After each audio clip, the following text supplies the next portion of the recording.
Hello, this is Reverend Don Lewis coming to you from beautiful Salem.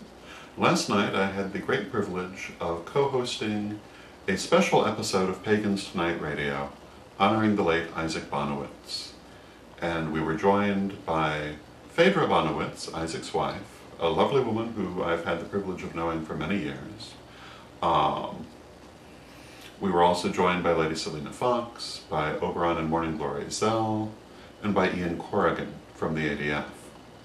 It's a wonderful show. If you did not hear it, I recommend listening to it in the archives.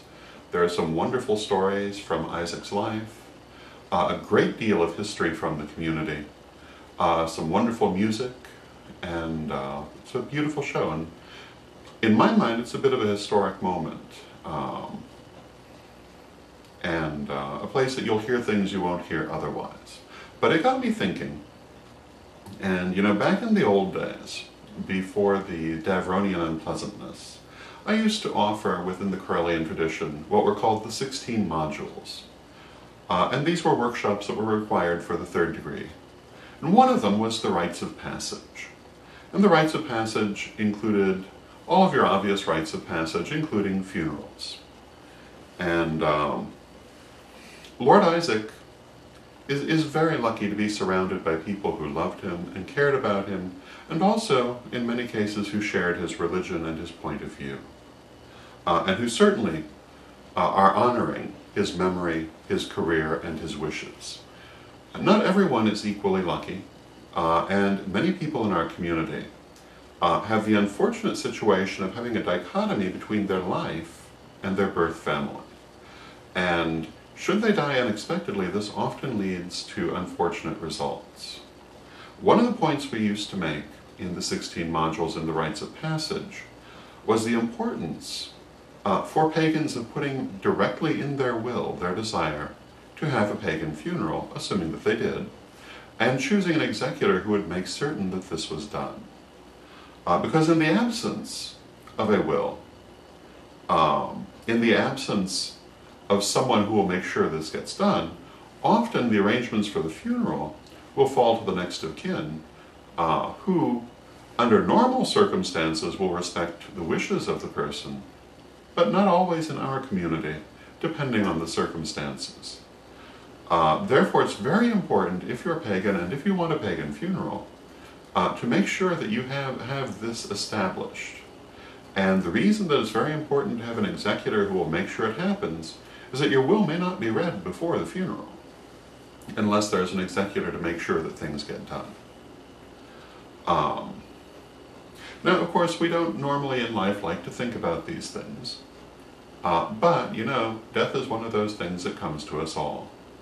And a lot of people think they don't really care about their funeral. Perhaps you don't.